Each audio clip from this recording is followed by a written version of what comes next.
Welcome to today's adventure.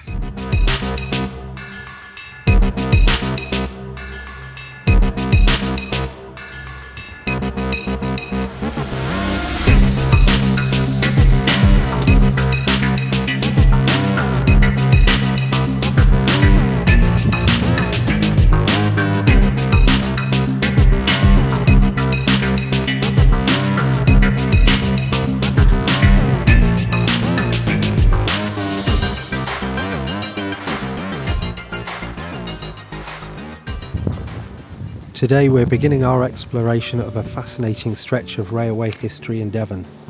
Our journey starts here at Jetty Marsh, where the old track bed of the Heathfield branch line begins to reveal its secrets. As we make our way along the track, we'll encounter the aftermath of the recent Storm Bert, which caused significant damage to the line and the surrounding area. Unfortunately, the washed away section means we can't continue past a certain point, but that's not going to stop us. From there we'll jump in the car and drive to Teigngrace to pick up where the line is still accessible. At Teigngrace we'll walk through history, exploring the old crossing, the remnants of the Stover Canal and the nearby locks. We'll also delve into the story of the Granite Tramway, an engineering marvel that once transported Dartmoor granite down to the canal basin. Our final destination will be the site of Heathfield Station, where we'll uncover the remains of what was once a bustling hub of activity. Hopefully along the way we'll take in some sights, share some stories from the past and uncover the hidden treasures of this forgotten railway.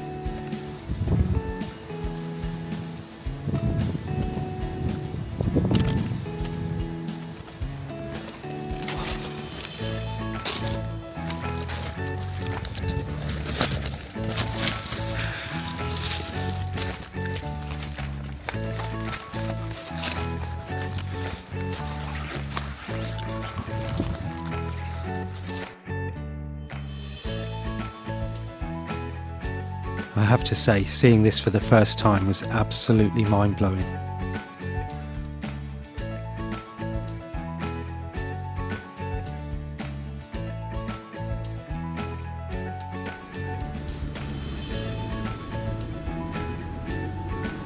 As we walk along this historic railway, it's impossible to ignore the scars left by the recent Storm Bert, which struck South Devon just a number of weeks ago.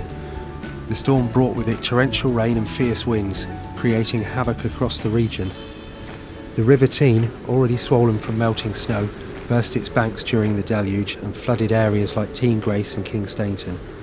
Roads were submerged, villages cut off, and the nearby quarry was completely inundated. Sections of the old railway line and footpath were washed away by floodwaters, leaving significant damage in their wake. Force of the water eroded embankments and swept away parts of the path we're now walking. Repairs will likely take months, and it serves as a stark reminder of how powerful and unpredictable nature can be.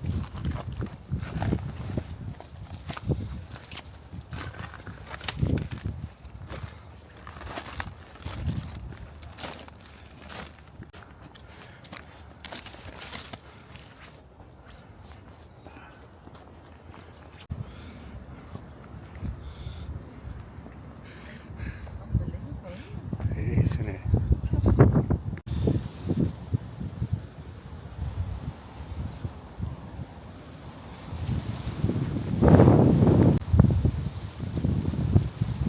I'd like to take a moment to show you the quarry area as it appeared before the devastation caused by Storm Bert. Using Google Earth, we're going to see how the railway line once hugged the edge of the quarry, with the trackbed clearly defined, connecting seamlessly to the surrounding landscape.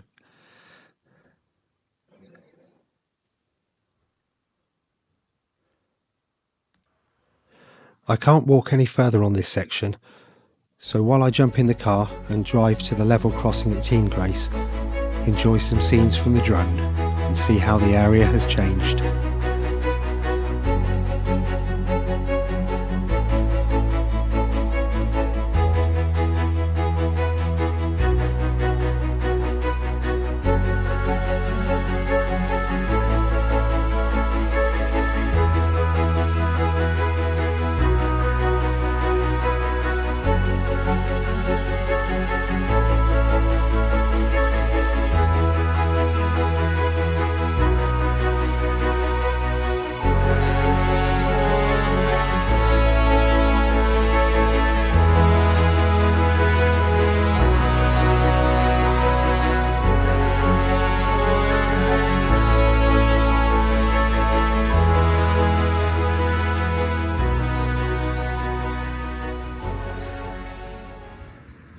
So we restart our journey here at the level crossing at Teigngrace.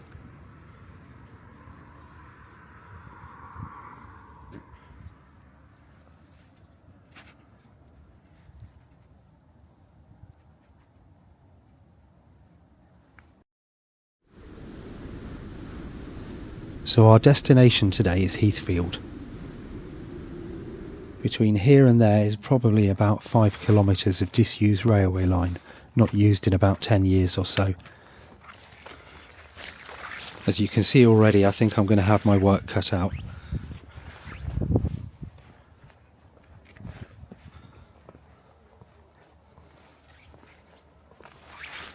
This is a journey I've wanted to take for such a long time, inspired by childhood memories of steam trains and the magic of films like The Railway Children and Stand By Me. There's something about old railway lines that captures the imagination, the echoes of the past, the stories of people who once travelled these tracks, and the way nature slowly reclaims what was once a bustling lifeline.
The Heathfield branch line was originally part of the Moreton-Hampstead and South Devon Railway.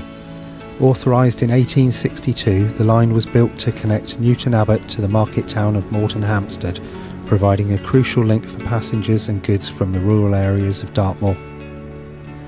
Construction began in the mid-1860s, with the first section to Bovey Tracy opening in July 1866, followed by the full extension to Moreton-Hampstead in 1867.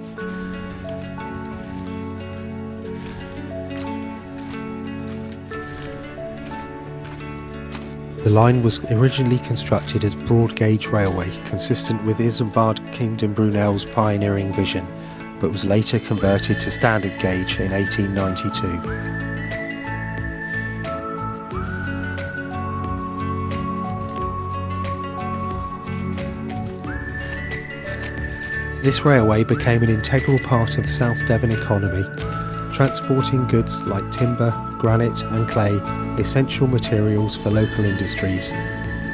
Its importance extended beyond freight, serving as a lifeline for communities along its route.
We are now approaching Teigngrace Halt.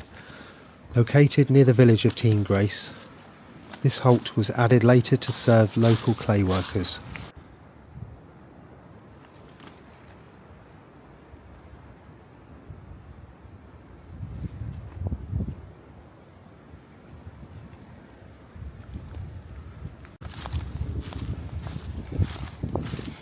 As you can see, there's not much of Teigngrace Hulk to see, slowly being overcome by nature.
As we walk along the remnants of the Heathfield branch line, we're going to make a stop at Teigngrace, a place steeped in industrial history.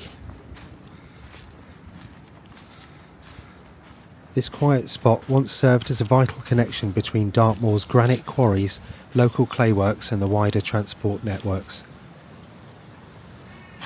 Teigngrace played an essential role in supporting the Stover Canal and the Granite Tramway.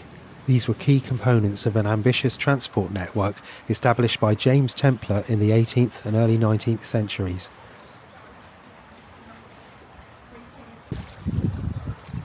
Templar developed this infrastructure to transport granite from Haytor and clay pits around Bovey Tracy to Teignmouth's port, ready for export.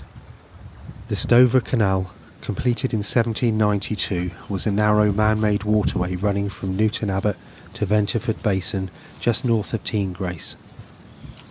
At just over 2 miles long, it might seem modest, but it was a marvel of engineering for its time. The canal carried ball clay, granite and other goods, dramatically reducing transport costs and transforming the local economy. It included several locks, bridges and a key basin at Ventiford, where goods were transferred between the canal and the tramway. Today much of the canal has been overtaken by nature, but thanks to the dedication of the local volunteers and organisations like the Stover Canal Trust, parts of it are being restored.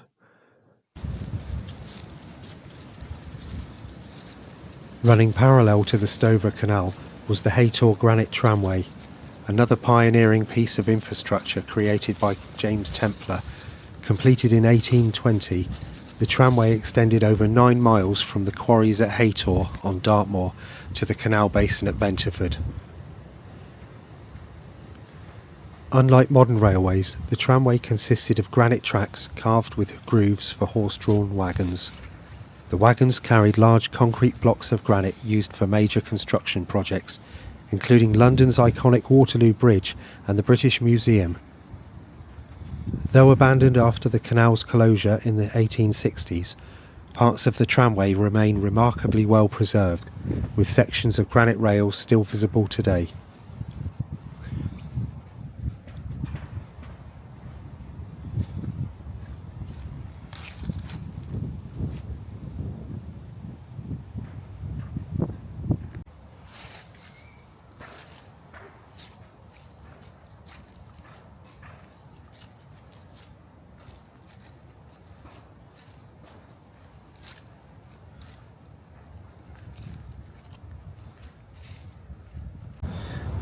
This is the bottom half of the original 200-year-old crane removed from the granite-lined crane pit on the other side of the canal, prior to restoring the stonework and installing the replica crane.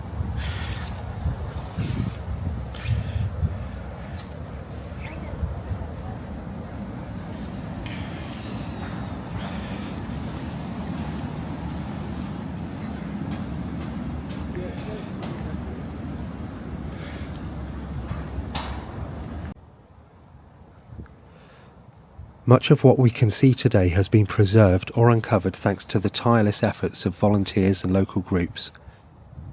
The Stover Canal Trust, for example, has worked to restore key sections of the canal, including the Venterford Basin. Their work has revealed fascinating artefacts such as the perfectly preserved section of canal's original stone lining and remnants of the tramway. These volunteers dedicate countless hours to the maintaining of the paths, clearing overgrowth and educating visitors about the site's historical significance. Without their efforts, these crucial pieces of Devon's industrial heritage might have been lost forever.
As we leave the canal behind, I climb back to the tracks to continue our journey in search of Heathfield Railway Station.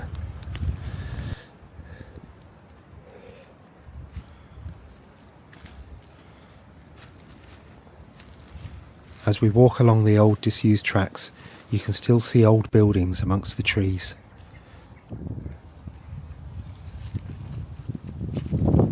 I wonder what these would have been used for.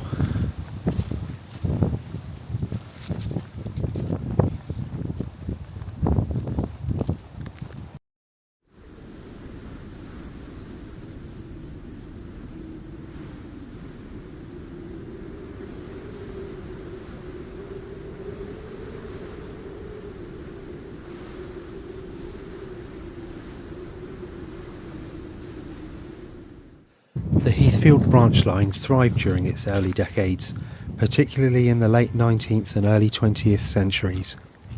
The transport of ball clay, a key component in ceramics and granite, from quarries near Moreton Hampstead, formed the backbone of its freight operations.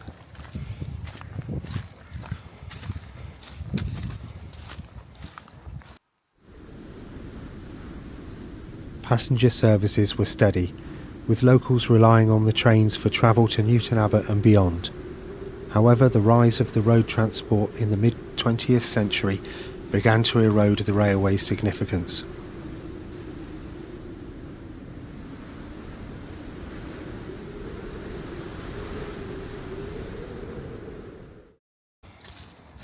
In 1959, passenger services were discontinued as part of a wider decline in rural railways. Freight traffic continued, with Heathfield Station remaining operational for goods well into the late 20th century.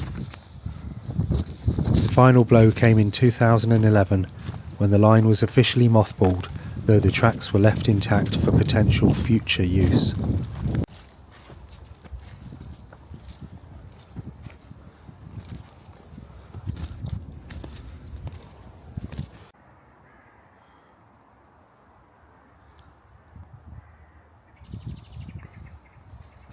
In the 1960s, the line was briefly considered for closure under the infamous Beeching cuts, but freight operations saved it for a few more decades.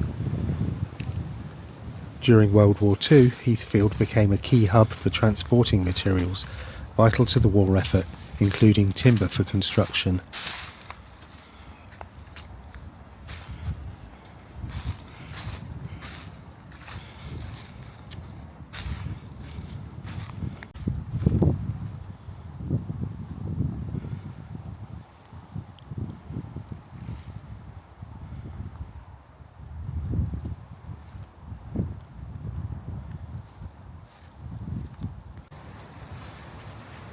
There's something really special about walking along this old railway. Is it the sound of the bird's song, the rustling of the leaves, the murmurs of the river in the distance? It's incredibly tranquil. It's hard to believe that this path was once alive with the clatter of trains and the hustle of industry. I've really enjoyed taking my time, soaking in the quiet, and imagining how different this place must have been in its heyday. It's moments like this that make exploring these forgotten places so special, just the history and the serenity of the present.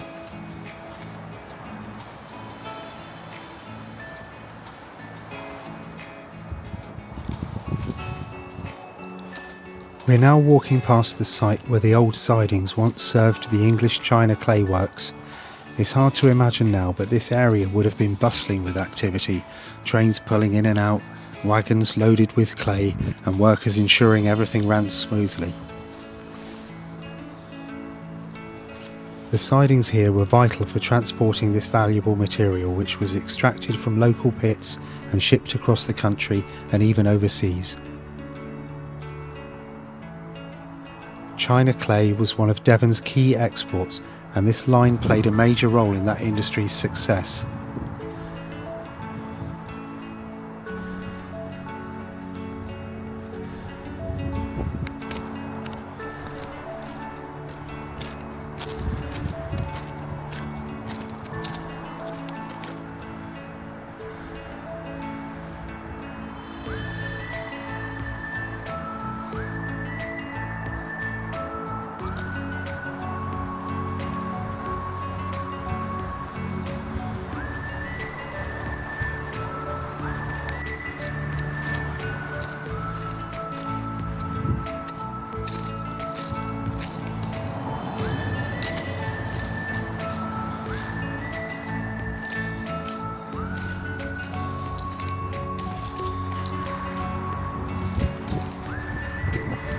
And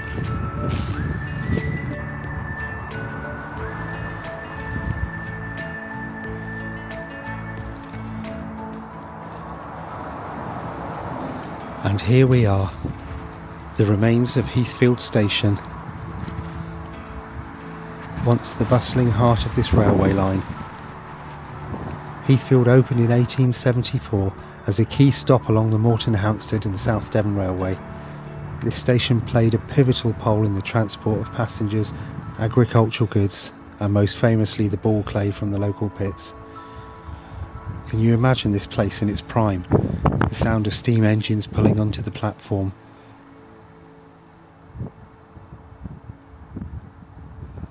So I've decided not to stop here. I want to follow the route as far as it can go, uncover what lies ahead. Every step reveals a little bit more history.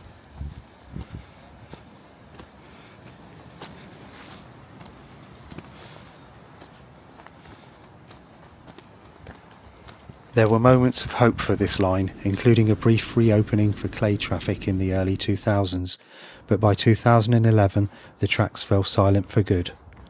Today, walking this route offers a glimpse into what remains, a fading memory of a railway that once played a vital role in Devon's economy and communities.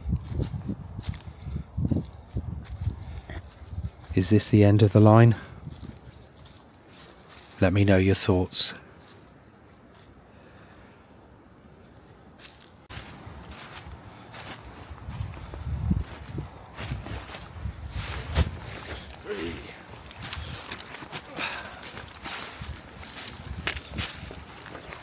I've thoroughly enjoyed my time walking along the old disused railway, but I've decided to take a different route back to get the car. Hopefully at the top here I'll find an old pathway or a road that I can continue the journey back.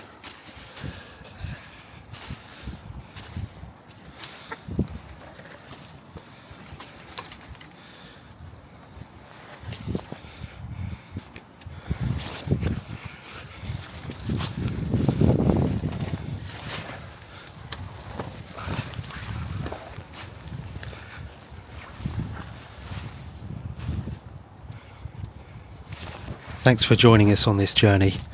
If you've enjoyed exploring with us, don't forget to like, share and subscribe for more adventures into the forgotten corners of our history. Until next time, keep exploring.